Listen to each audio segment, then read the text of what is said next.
Conduct in the City Council chambers. Rules of decorum for the public.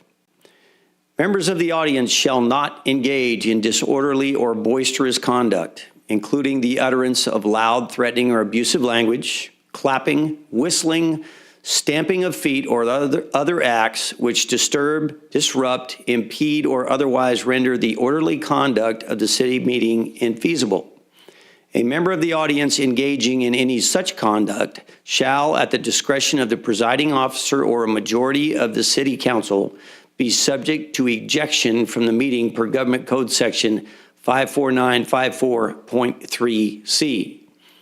Removal from the council chambers. Any person who commits the following acts in respect to a meeting of the city shall be removed from the council chambers per Government Code Section 54954.3C. A, disorderly, contemptuous, or insolent behavior towards the city council or any member thereof, tending to interrupt the due and orderly course of said meeting. A breach of peace, boisterous conduct, or violent disturbance tending to interrupt the due and orderly course of said meeting. Disobedience of any lawful order from the mayor, which shall include an order to be seated or to refrain from addressing the city council, and any other unlawful interference with the due and orderly course of said meeting.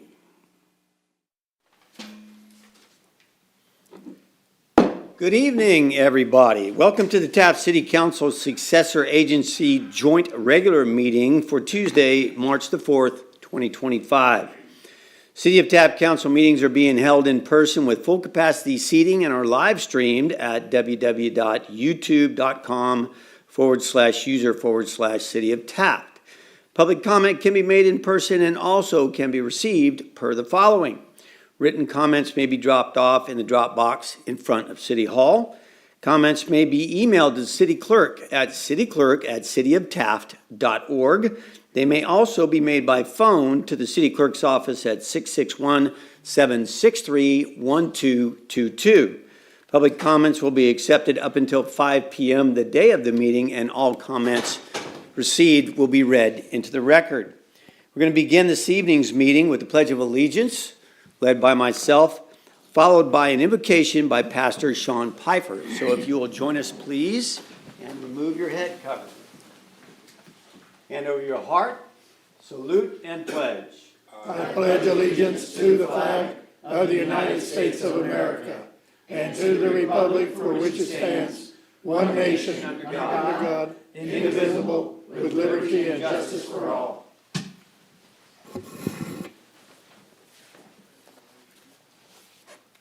Let us pray. Heavenly Father, there's two things I know, and one is I don't know everything, and the other one is I'm not in control of everything. But I believe, or I know, that you know everything and that you are in control. So Lord, help us to deal with what we know and help us to do what we do have control of. I pray for the city leaders, the city workers, that they would have the wisdom to know what is the best thing to do in situations, and also how to work for the best for the most people. And for the rest of it, Lord, that we don't know or we're not in control of, may we trust in you. And may you bless us in these things. We pray in Jesus' name. Amen. Amen. Amen. Thank you very much.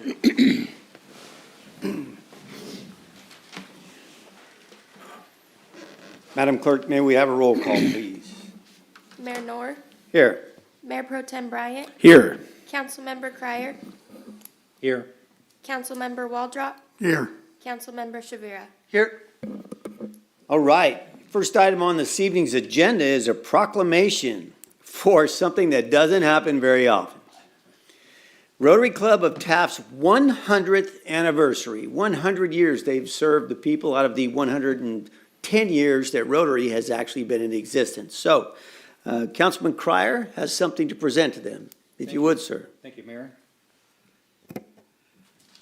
The City of Taft, State of California, in recognition of the Rotary Club of Taft 100th anniversary.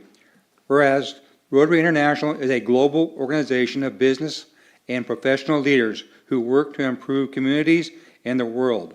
And whereas on December 4th, 1924, the Rotary Club of Taft was chartered, making it the very first international service club established in Taft. And whereas in the Rotary Club of Taft is implementing our global motto of the four-way test of the things we think, say, or do. Is it the truth? Is it fair to all concerned? Will it build goodwill and better friendship? And fourth, will it be beneficial to all concerned? And whereas this will be the 50th year Rotary Club of Taft have been put on a youth breakfast where 100% of the funds raised benefit all local youth groups who participate. Over the years, countless service hours and costs have been borne by the Rotary Club of Taft. And whereas the Rotary Club of Taft has given an abundance of scholarships, awards hundreds of thousands of dollars to local students. The Rotary Club of Taft has also supplied a free dictionary to all third graders in our surrounding areas, donating over 7,000 dictionaries to date. In addition, our club proudly sponsors Taft Union High School Interact Club. And whereas over the years, the Rotary Club of Taft has taken on numerous events and benefit of the community of Taft, such as include, but are not limited to, the annual health fair, renovation of the cabin at Camp Condor, establishing a community garden, and an annual reverse drawing dinner. Now, therefore, the City of Taft Council takes the great pleasure in recognizing the Rotary Club of Taft on their 100th anniversary and hereby commends the members of who have been part of this great club over the last 100 years, wishes them a continued success. Signed by, dated this 4th day of March 2025, signed by Mayor Dave Knorr and that's 4 councilmen. All right.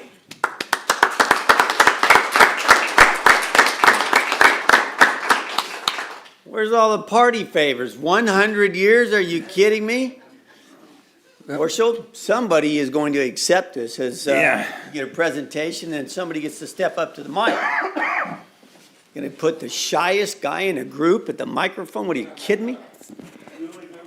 Well, Mayor, it's my honor on behalf of Taft Rotary to step up and accept the proclamation for 100 years. We all stand on the shoulders of many tremendous folks in our community that really have helped shape and mold Taft into what it is and what it can be today, tomorrow, and forever. I'm proud of our Rotarians. I think Charlie Landwehr is the longest serving with currently. And Charlie, when did you become a Rotarian? January of 1980. January of 1980. And so to stand up here, I'm very humbled and honored to accept this on behalf of Rotary. And I would be remiss if I need to keep my words very short, and I need to ask the rest of the Rotarians to come up and accept this honor with me, because I'm not worthy. So come on up, Okay, and guys. you know what? We got to have a picture, so you're all going to be kind of over there. Council members, come on down. Let's help them celebrate their 100th year. Huge, but might as well.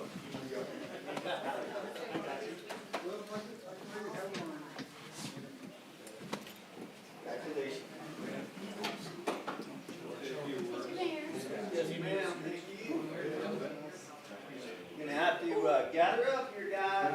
Yeah, if we could get your minutes in enough to. There, we're gonna have to. Everybody get friendly.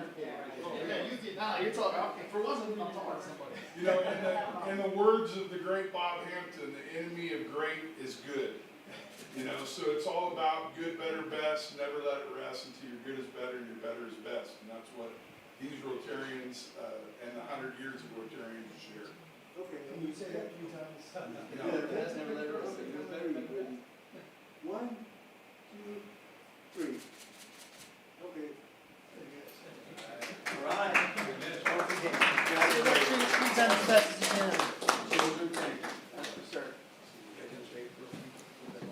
Any other concerns?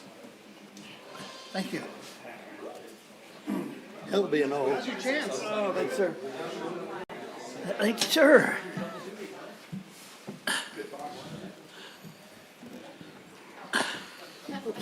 He's gonna be double fined. Yeah.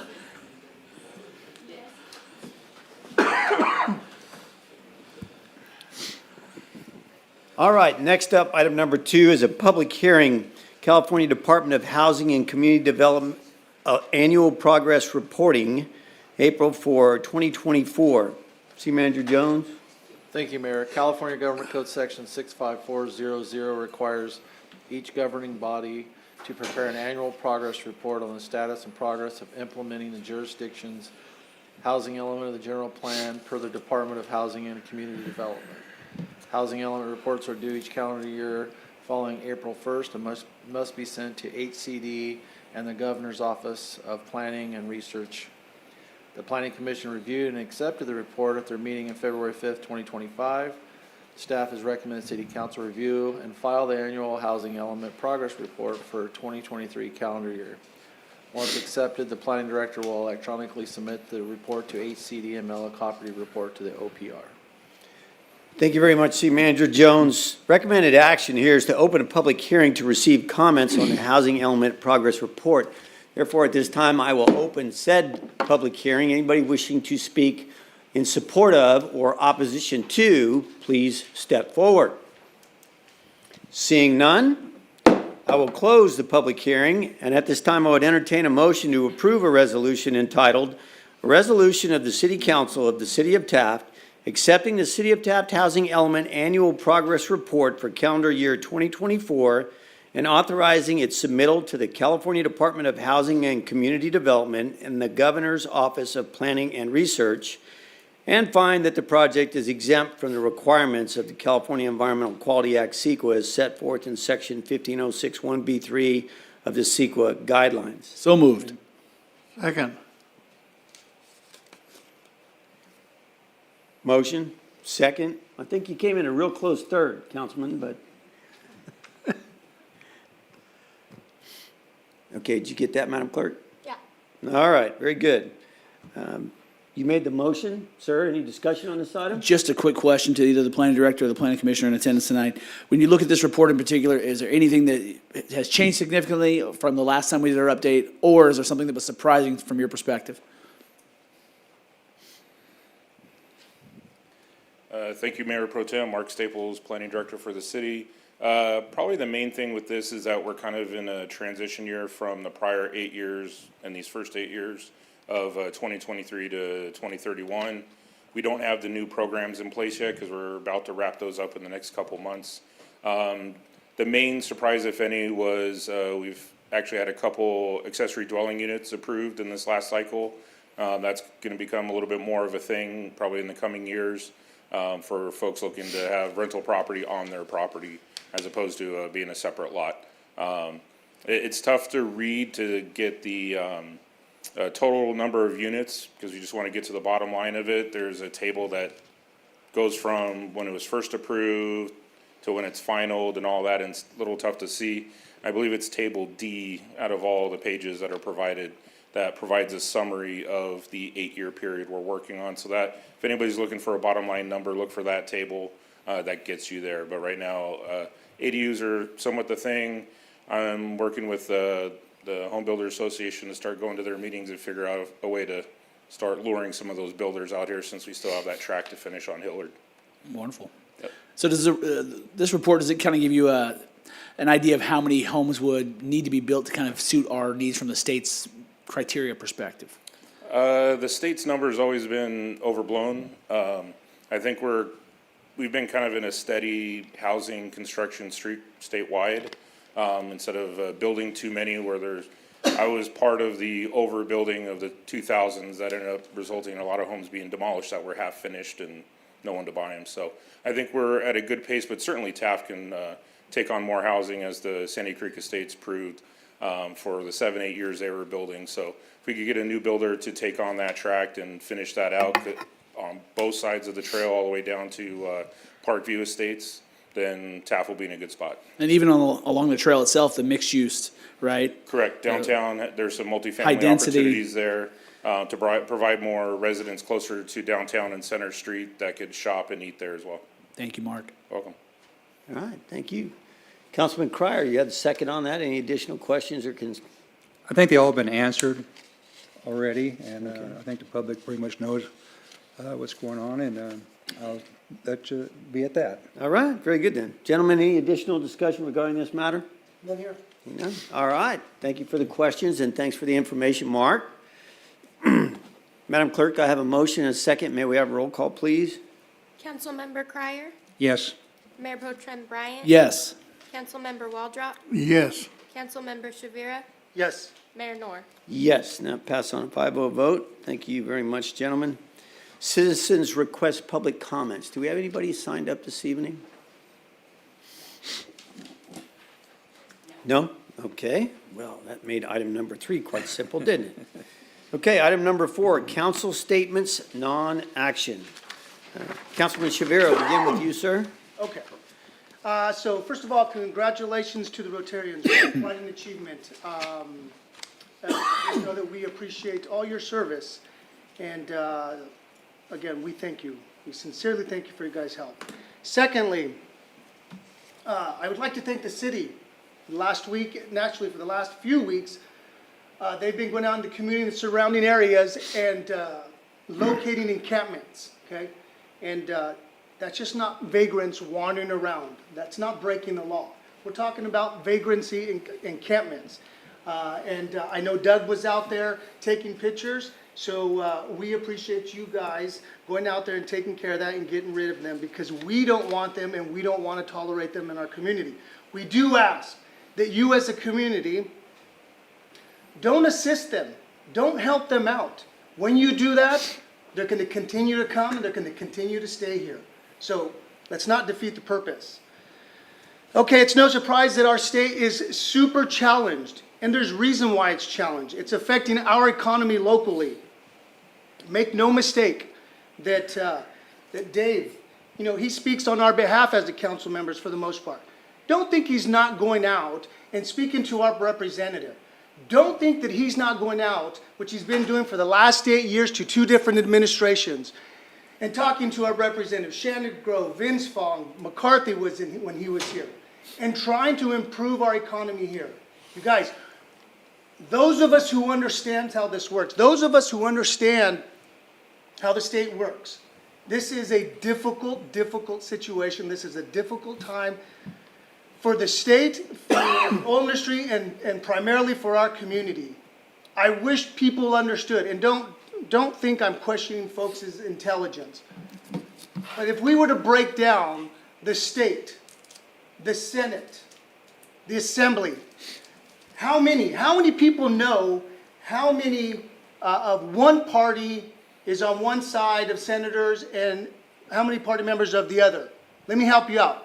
There's 10 of one and 30 of the other as far as the Senate goes. On the Assembly side, there's 60, and to break that down, there's 20 on one and the rest on the other side, which makes it super difficult for our community to fight that. We can't push our agenda. And we're talking about our agenda is to help improve our economy here. How does one expect us to fight that? Now, I'm not saying we're going to stop. What we do need is we need local community members to come and help us out. Come and help us out. Reach out to our representatives. Know who your representatives are.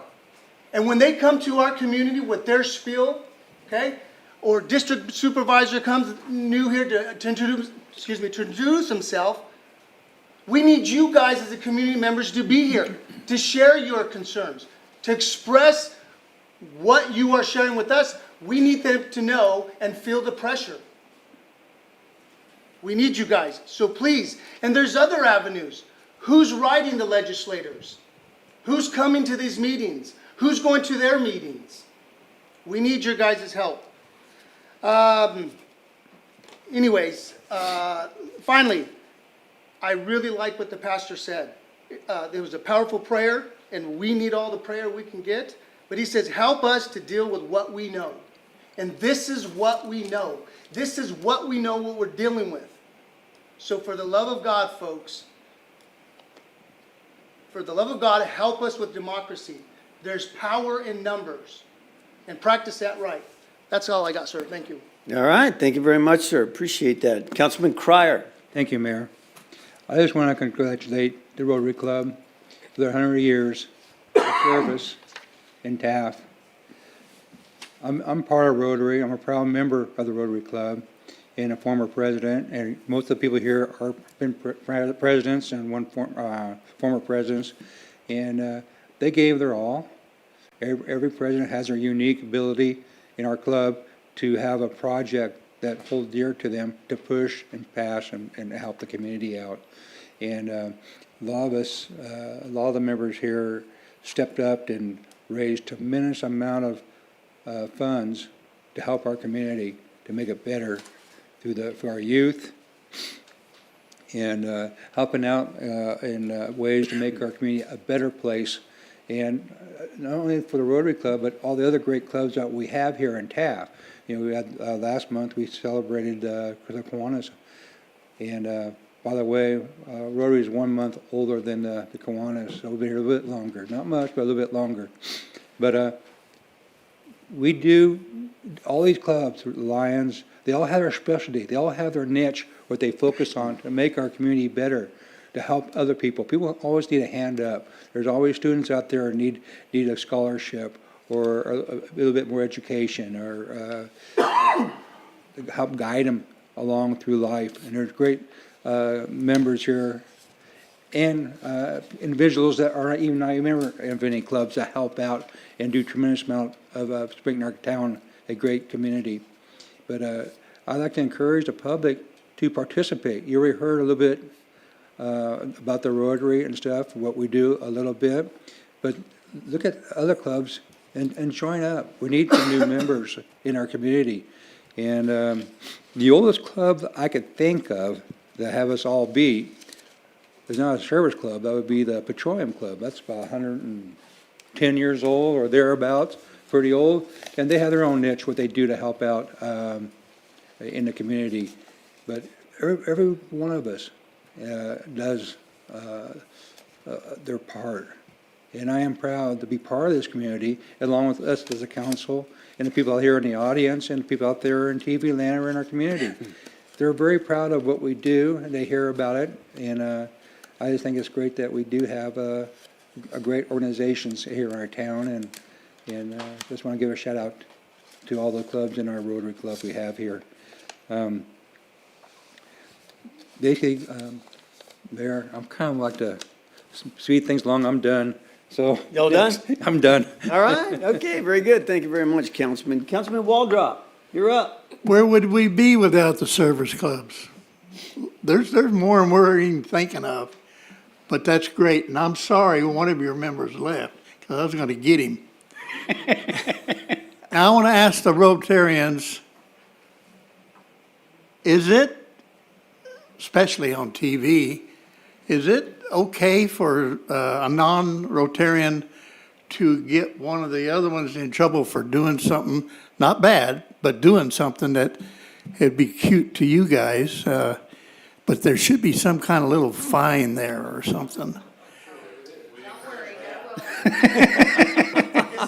This guy is great. I love the guy.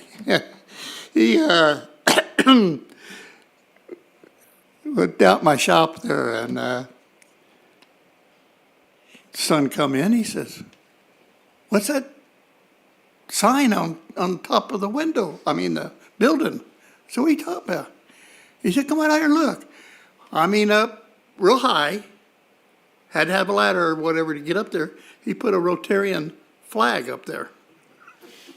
I said, "Well, I'll be darned." I had an idea, but I wasn't sure. We went in and looked at the camera. Here's this guy drives in a white Jeep, and he's tall. He got up there and put it up there. So we went up and got it. Didn't say a word for probably a month. And I was trying to figure out exactly where I was going to put his back. Well, I couldn't figure it out, so we had the son take one of the Lions flag inside Joe's restaurant, and right there where they walk into their meeting, we had it put there with the waitress's permission. It ended up, it wasn't there no more. He's put it somewhere else, he said. But I just want to let you know, the owner of Joe's restaurant, I won't mention any names, but I took that Rotarian sign and put it in my office and put a Lions flag next to it. And I thought, well, I'll get the Kiwanis, but they don't have one. And they said they had a sticker of some sort. They was gonna rig up something for me, but I haven't got it yet. Anyway, I was trying to show good for the service clubs, which I thought was a darn good idea. Get them all up there, Optimus, anybody we can think of. And if you guys do think of it, I'd like to have them to show how proud we are. Thank you, guys. Appreciate it. Thank you, sir. Mayor Pro Tem Bryant.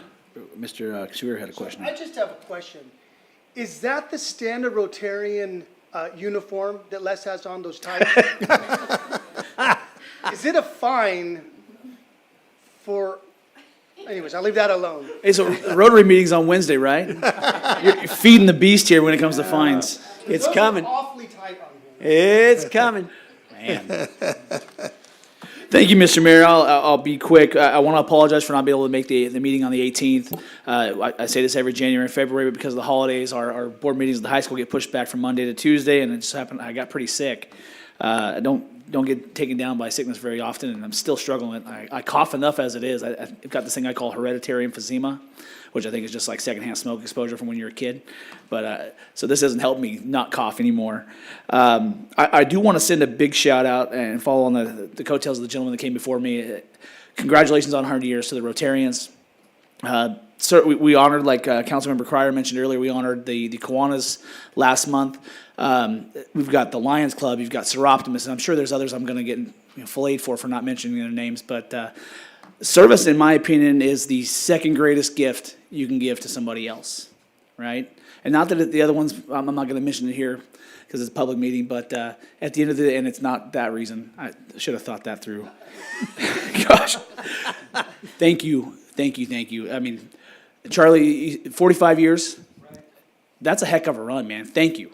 And, Ms. Lycombe, I mean, you guys have been doing this for a long time. You guys have been Rotarians for at least 20, probably closer to 30 years, right? I mean, it goes down, even Wes, you're barely old enough to be in the Rotary, but, you've been there for at least 15 years and probably longer. So thank you guys for what you guys do, and we said the same thing to all the other service clubs that have come before, but we mean it genuinely. You do see a fair amount of overlap, not as much. I think Mr. Hodgson there is double dipping a little bit, but he's just spreading himself and giving of himself, and it's folks like that and folks like you that we are just thankful for what you guys bring to the community. So thank you very, very much. And then you see Sean in the back, and at some point here tonight, somebody mentioned the Westside Christian Ministers Association. Very much a service-oriented group trying to bring their congregations together and trying to do good things on behalf of the city of Taft. So I want to send a big shout out to those guys. They engaged the city of Taft about 2 months ago. Said, hey, we would like to just sit down and chat, talk about ways that we can get engaged and we can help. Doesn't matter what it is, big or small, we want to talk. That's awesome. Those little things go, even if we don't accomplish much, at least we're in communication, right? And I have big hopes and plans that we'll be able to support them as they go out and serve. But service is the topic of the day, topic of the month, and honestly should be topic of the hour, every hour. I do want to send another big shout out to our code compliance folks, like Mr. Shavira mentioned. I think in the last 2 years, if not the last 4 years especially, we've really done a great job in focusing on code compliance. Are we perfect? Absolutely not. There's meat on the bone, but there's only 8 hours in a day that we can work these folks. Right? In the outlying areas, I think those folks definitely need more help than they're getting. But I think Mayor Norm mentioned the strain that the county has in terms of the people available to do those jobs. And we're even branching out and doing some of the work for them. Things that they don't have to do, but things that know that make life better for folks on the west side. So to Cody and to everyone else on the code compliance side, our compliance officers, thank you for the work that you do. Please keep it up because it's helping us. A lot of times folks take things for granted because you don't see it. Well, you don't see it because these people are working hard. And if they weren't working as hard, we would see more. Like I said, it's not perfect, but it's better than it could be had we do nothing. And we look forward to continuing to support the work that they're doing. And kind of along the lines of what Councilmember Shavira mentioned is, just because you think something, you don't hear something or you're not involved in something, don't see it happening, doesn't mean the work isn't being done. I can attest far and away of a lot of the things that we're working on that are part and parcel of either keeping the city going forward, trying to push the city forward, or at least keeping us from going backwards. So just because you don't see about it, hear about it, or engage in it, because there are opportunities for engagement and we encourage it, does not mean the work is not being done. And some of the things I'll mention, we talked about economic development. Through our membership with KEDC, we started the West Current Economic Alliance, trying to get member communities on the west side to find ways to support each other's communities and to grow our local economies and to broaden and deepen them. And we met on the 29th of January, we're meeting again on the 12th of March to try to continue to foster ways that we can get better and we can take the bottoms out of the valleys of the economic swings that we go through all the time, while fully supporting exactly what we're doing here to the best of our ability. And we have been doing those things for 100 years. On the 27th of this last month, we met our Economic Development Committee. We talked about things that Mr. Staples is going to be mentioning here later on tonight. ADUs, progress in terms of bringing business to Taft and staving off folks leaving the state, not just leaving the area.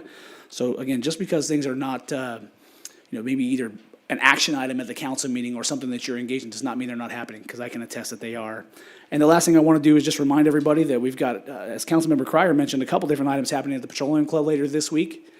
On Wednesday, tomorrow, industry night, once a month. They got a local sponsor. I would encourage everyone to please come out. It's $20 for dinner. You get a solid dinner, great fellowship with family, friends, and people around the community. So please come out and support the Petroleum Club, enjoy folks' company, and love to see you there. On Sunday night, the Taft Police Officers Association, I believe, is hosting trivia night. They're doing a little fundraiser, and they're looking for ways to get engaged again in the community in positive ways. And I could not thank them enough for those little, they don't have to do that in their off time. The people are working in 12 or 16-hour shifts a day. They don't have to do that, but they are, because they value the community that they're in. So I want to thank those folks for that effort, and I look forward to being there. And then again, like I mentioned, we're going to be meeting on the 12th. I believe it's in Wasco for the West Current Economic Alliance. But looking forward to continue to push the city of Taft and the West Side's economy forward. And that's all I have, Mr. Mayor. Thank you. That is a lot, sir. All right. Well, thank you. That's everybody get all that? Because that was all very good and very important information. Thank you very much. A community is made up of volunteers. So many communities are. Some years ago, I was fortunate enough to go to Kerncog, and I was given the Daryl Hildebrand Award. And I got up there, and it was because of the things I had done. But I said to everybody there, I said, I know what you're all thinking out there in that audience. You're thinking you're the mayor of the city of Taft, little bitty city. And that night, I think half of the city of Taft got awards for their volunteerism at Kerncog. And I said, you're right. If there's a city that's easy to be the mayor of, it's the city of Taft, because that's who we are, and that's what we're made of. We're made up of volunteers. And typically, every one of the volunteers and every one of the service club mayors, they're spread thinner than cheap peanut butter. They've got a full-time job, they've got families, and they're a member of other committees, and they're always involved in the community. That's what makes Taft so great. It's like having a population of 12,000, but using the population that we are fortunate to have of some 6,500, because that's the work that the volunteers get done in the city of Taft. And been doing it, you all, for a century. So thank you all. Congratulations. If there's any groups that truly need our support, our help, it's the youth and the veterans, my two favorite groups. So thank you for doing what you do. God bless you. And I know you're going to do it for another 100 years too. So that's all I have. Thank you all. Next up, item number 5, department reports. Do we have department reports this evening? I think we have a few of them. All right, thank you again, Mayor Noor and the council. As Mayor Pro Tem Bryant mentioned, we held our Economic Development Committee meeting last week, and it was suggested that I bring forward a good comprehensive summary of economic development activity in Taft and other successes that have been going on. So I'm going to be speaking mostly on the last 2 years, 2024 and 2023. So in 2024, our building department issued 258 permits, and those 258 permits had a total valuation of the project, the dollars that went into building whatever it was, of $6.4 million. And of those 258, 93 were solar permits that went on someone's roof. And then in 2023, we had a similar year of 255 permits. The total valuation was actually higher at $6.7 million. That was probably because when we issued the permits for Tractor Supply and the grocery store that's going to open soon next to it. And then of those 255 permits, we actually had our record year, if you will, of 108 permits issued for solar going on single-family homes in the city of Taft. some of those projects of the last 2 years, and maybe has gone back to 2022, as I mentioned, the Tractor Supply store that opened last summer. Apple Market, the grocery store that is next to it, should be opening in the next couple weeks. They received their final inspection a couple weeks ago, so they're able to do what they need to do to stock the store and get it open. Dollar General was back a year or two ago. General Production, they continue to operate and evolve and add and make little changes to their properties on both sides of the street where they have their operations. So if you see them working away, we've issued a couple of permits for them. Black Gold Court, where we have a number of really good industrial businesses out there. Someone took over the oil and asphalt mixing plant out there, and they're still doing little tweaks and changes themselves with what the product they produce. The West Side Health Care District is more of a 2025 project. They're starting to do some work on the former urgent care building and some other renovations to their buildings there. Some people have probably seen there's some grading activity at 601 Gardner Field Road, the block just past where you turn for Taft PD. There's some renovations of the site there to repave everything. I'll leave the prospective use to a later date, but everybody keep their fingers crossed that it all comes through, which I think it will. And then a real simple one, just right down the street here, the former Mi Ranchito restaurant, Arts Deli owned that, leased it to them, and now they've expanded into that, and it looks like one contiguous building with their deli counter and store, all one business now, so that's great to see there. And then some folks have asked some questions about how are our new business license, how many new business licenses are we getting issued each year? And in 2023, we had a total of 56 new licenses issued. And we call them inside and outside. Inside is a city address, outside is some sort of contractor or someone from the outside coming in to do work in town. We had 33 outside business licenses and 23 inside in 2023. In 2024, we had a total of 99 licenses, 58 outside, and then 41 inside. Now, I don't have the breakdown. It's a little tough to go through it all to see how many are. We do see some shops that business is tough. Restaurants are tough.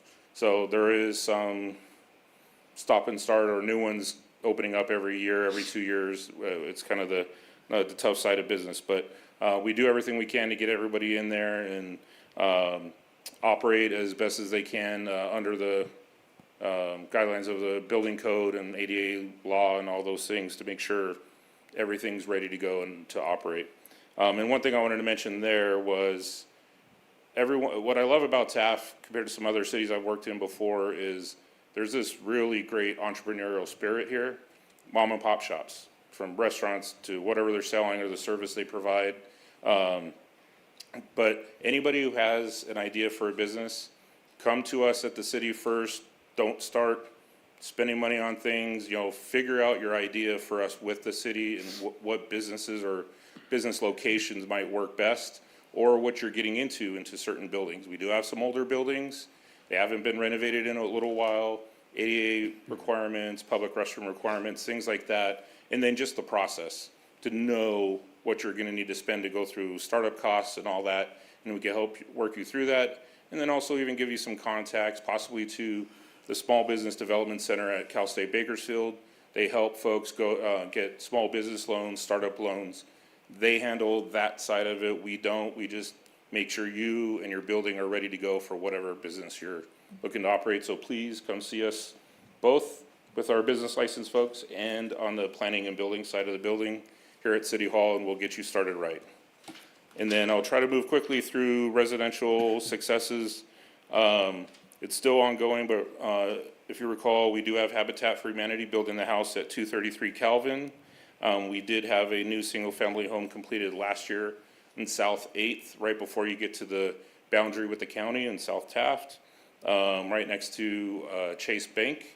We had the former house turned to office, unfortunately catch fire, and in the renovation, we worked with them to turn it back into a house and then add a second unit on the backside.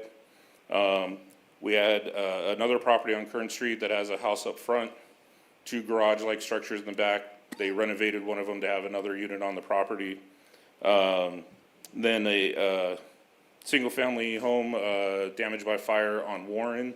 Unfortunately, once they dug further into doing the repairs, there were other structural instabilities with the home where repairs probably weren't a good idea.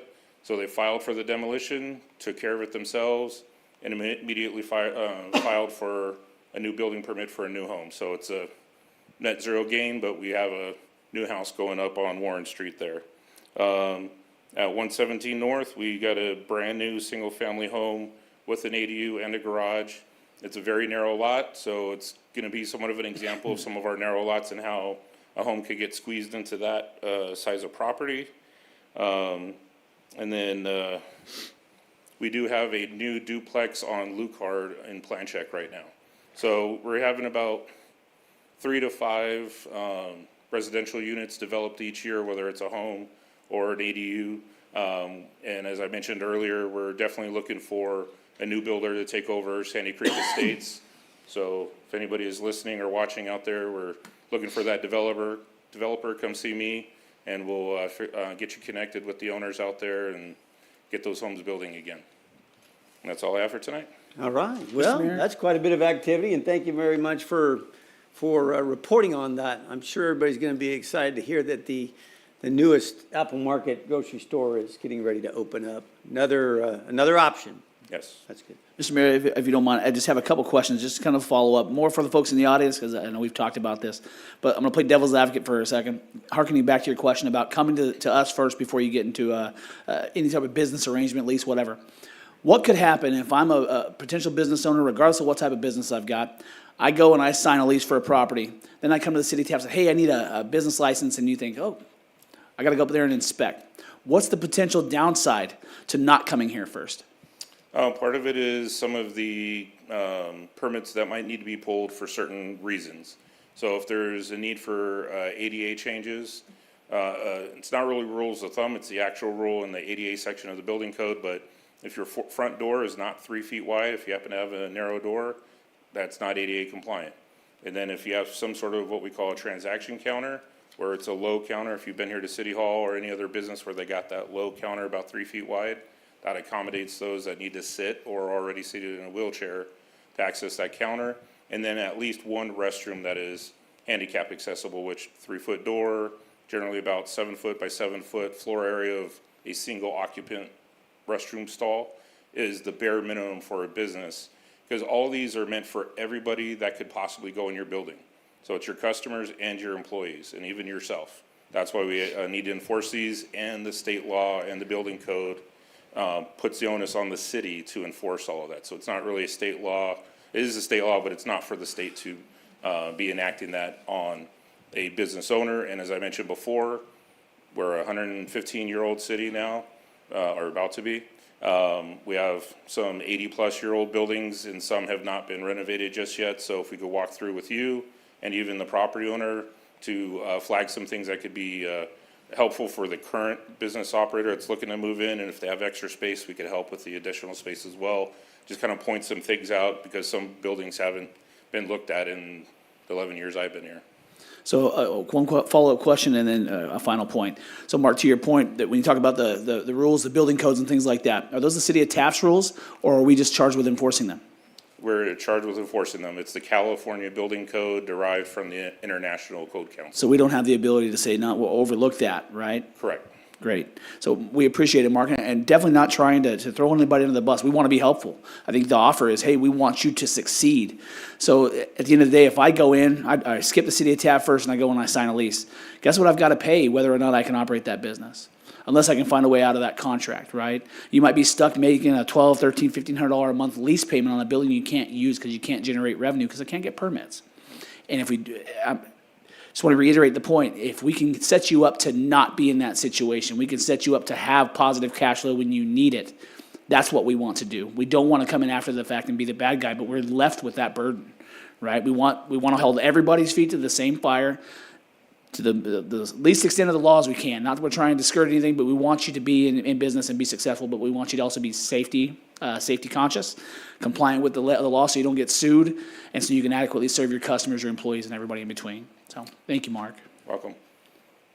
Mark, You mentioned the permits and stuff that you've been pulled, but most of them, like the residential and expansion on their home, make an extra apartment.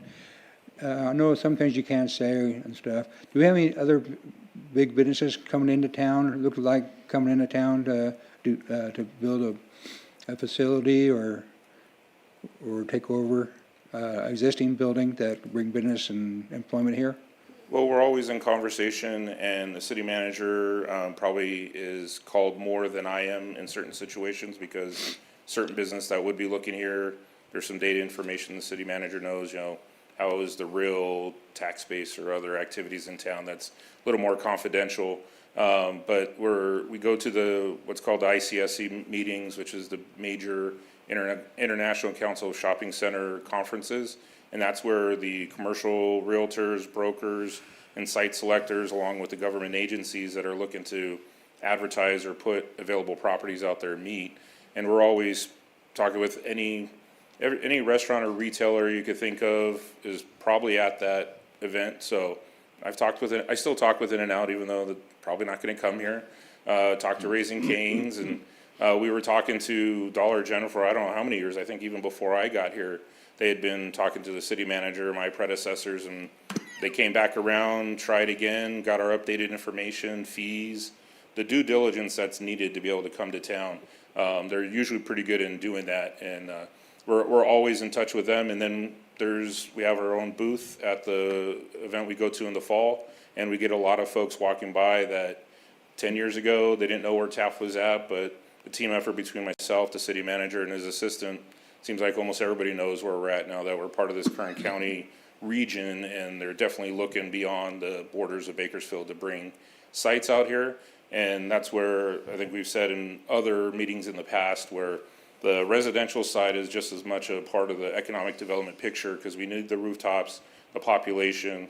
And as far as I know from the residents that I've gotten to know over the years here, we're not wanting to stay that quaint 5,000 person town. We're not trying to be a metropolitan area as well, but we're not afraid of a little bit of growth to get to 25, 30,000 people should that be where we go. And that's kind of the sweet spot number as well, to get some of the other shopping options that we're looking to get here, so people don't make the drive all the way to Bakersfield. So we're trying to fill all those gaps for all the brands that you could think of out there, along with all of our local folks here that come in and speak with us to see how they can open up a shop on Center, Kern, Sixth, whatever it may be. We work with everybody, but on the name brand side, there isn't anybody in particular that's looking to come in next month or two, but we'll be approaching them again in the fall when we go to that next conference. I notice as our demographics changes, and as we get more population and more rooftops, that begets more people looking at us as far as bigger businesses coming into town, as far as chain stores and stuff. Right. But our demographics, we've got Coahoma Valley, we can pull in, got Derby Acres, that's nothing there, but Durston Acres and Valley Acres and all the suburbs around Taft. It makes up a pretty good chunk of population that would come to make it worthwhile to invest here in town. Mm-hmm. And I always like to push that we're very much are very safe in our city. We have a great, with how small it is, a great police force and great citizenry here that want to make our town better and looking out for each other and doing things that it adds a value to our town to want to invest here. And they definitely recognize our larger market area goes far beyond our city boundary. Yep. The whole 93268 area, as you mentioned, Coahoma, or all the way up to Derby Acres and McKittrick. So they've definitely been adding more of that population and drive time into those that have located here, and that's how we got Starbucks and Jack in the Box and Taco Bell. So the more we're out there, the more that we are available for their business to locate here, and that's what you've seen come here. They've recognized the opportunity. Thank you, Mark. You're welcome. Gentlemen, any additional questions for Mark before he sits down? Keep fighting for us. Thanks, I Mark. will. We appreciate it. All right, Thank thank you you very very much, much. Mark, appreciate it. We have any other department reports this evening? We do, Mayor. Chief, come on up here, educate us, sir. I surely will. Good evening, City Council, Mayor, City staff, City Manager, City Attorney. Congratulations, 100 years, that's amazing, Rotary, awesome. I'm doing the statistics for the police department for February of 2020, actually 2025. Total incidents for the month of February were 1,071. Calls for service were 370. Officer initiated, which I'm extremely proud of. Warmer weather causes individuals to be out and about, which causes us to have more contacts.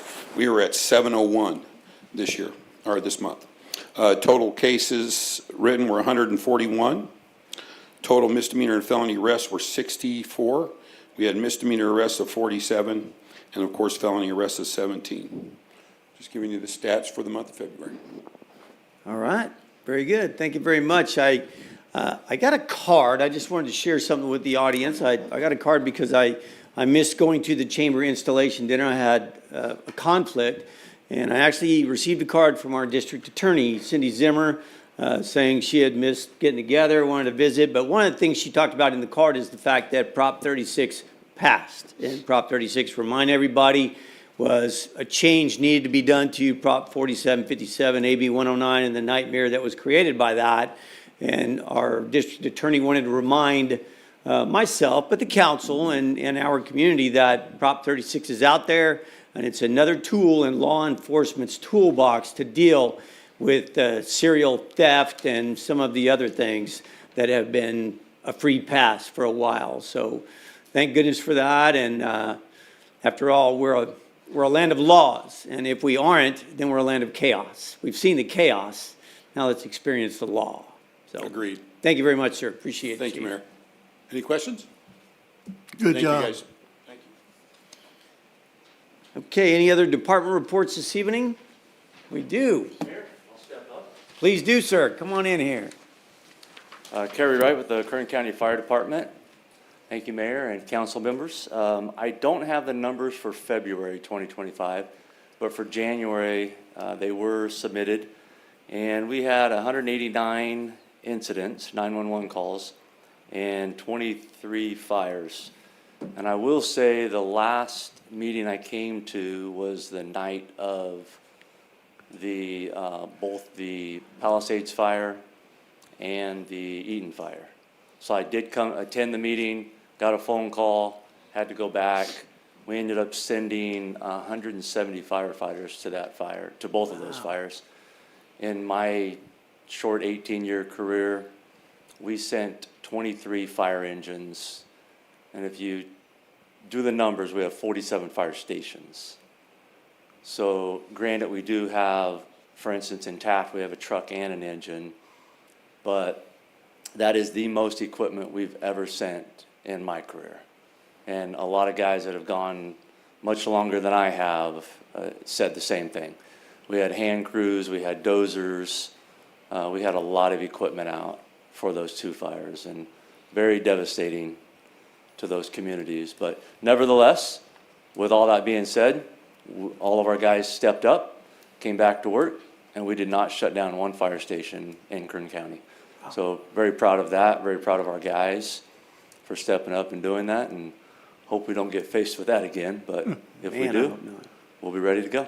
All right. Very good. You know, I have a question for you. Yes, sir. After the big fires down south, obviously then the politicians start getting involved and the finger pointing starts taking place. But one politician in particular, and that was a Senator Scott Wiener, put together legislation to make it easier for anybody who lost a house or a building down there in those fires to sue the oil and gas industry, because it was obvious to him that it was climate change that caused those disasters. It had nothing to do with failures on a part of, the legislature or any of those in command. One of the things that I didn't see a lot of was the fact that there was very little discussion about an assembly bill, proposed assembly bill. I think it was Assembly Bill 1556, some 9 months prior to that fire. And that assembly bill was seeking permission to not comply with CEQA to go in and remove all of the fuel that had grown up because of the wet years that we had had. So it was no surprise to the powers that be that there was a high fire danger down there. In point of fact, 9 months before those two devastating fires, there was legislation to get an exemption from CEQA to go in and clear out that fuel. So it was recognized, they knew it was coming. That exemption from CEQA, because after all, CEQA in California is, it's very political. That exemption didn't make it out of the first committee. They recognized it, they knew it was there, it didn't make it out of the first committee. So I guess in response to Scott Wiener, who hates the industry, I would ask you, and tell me if I'm wrong, but what fueled the aircraft that dropped all the fuel retardant? What fueled the helicopters? What fueled the fire engines? And what fueled the ambulances? And what fueled the cats and the dozers and the chainsaws and the sump pumps and the backup generators? I mean, you're the expert. Just help me out. What fueled all that actually stopped the fire and saved lives? That would be gasoline. Get out of town. Yeah, and diesel. All right. Well, that's what I thought, but I'm not an I know, expert. it's hard to imagine, Yeah. but, yeah. A lot of Okay. it, in fact. So it was hydrocarbons that allowed you and all your equipment to go down there, stop the devastation, save sir. buildings, save houses, save lives. Yes, sir. All right, sir. Well, thank you very much for that. I wanted that clarity. My pleasure. Appreciate it. Thank you. Thank you. No electrical aircraft in the fleet yet. I would swear it was unicorn farts just coming down like manna from heaven. Thank you very much, sir. All right. Any other department reports? Seeing none, we'll move forward then. City manager statement. City Manager Jones. Thank you, Mayor. Nothing additional. All right. Jason, city attorney statements. Thank you, Mr. Mayor. No statement. All right, thanks, sir. Gentlemen, future agenda requests this evening. I have none. All right, hearing none, then we'll move forward with the consent calendar items 9 through 11, 9/11. That's 9 through 11. I mean, typically, emergency responders, when you say that, they jump up. Both those guys were on their way out the door. Okay, consent calendar items 9 through 11. All items listed on the consent calendar shall be considered routine and will be enacted by one roll call vote. There will be no separate discussion of these items unless a member of the city council requests specific items to be removed from the consent calendar for separate action. Any item removed from the consent calendar will be considered after the regular business items. Are there any items on the consent calendar that any member of the public would like to comment on? Seeing none. On the consent calendar, we have item number 9, the minutes from the February 18th meeting. Item number 10, the payment of bills, some $170,000 worth. And item number 11, purchase of prisoner transport vehicles for the Taft Community Correctional Facility. Recommendation, there is a motion to approve the purchase of 2 12-passenger vehicles for the transportation of prisoners at the Taft Community Correctional Facility and authorize the city manager or designee to execute all documents. Find that the activity is not a project per the California Environmental Quality Act, CEQA, as set forth in Section 15060C3 and Section 15378 of the CEQA guidelines. Does any member of the council wish to remove any of these items from the consent calendar? None here. Hearing none, at this time, I'd entertain a motion to approve consent calendar items 9 through 11. Motion? Second. All right, Madam Clerk, I have a motion and a second. May we have a roll call, please? Councilmember Crier, Yes. Mayor Pro Tem Bryant. Yes. Councilmember Waldrop, Yes. Councilmember Shavira, Yes. Mayor Nord. Yes, that's approved on a 5-0 vote. Thank you very much. We have had a lot of fun having you all here and celebrating your centennial birthday. So thank you all for coming and being a part of it. And thank you for your service. God bless you all for that. This is the end of our open session section of this evening's council meeting. This council will be going into closed section for a one-item conference with real property negotiator Craig Jones, city manager, Government Code Section 54956.A, one undisclosed parcel. Thank you. Drive careful going home. This meeting is adjourned.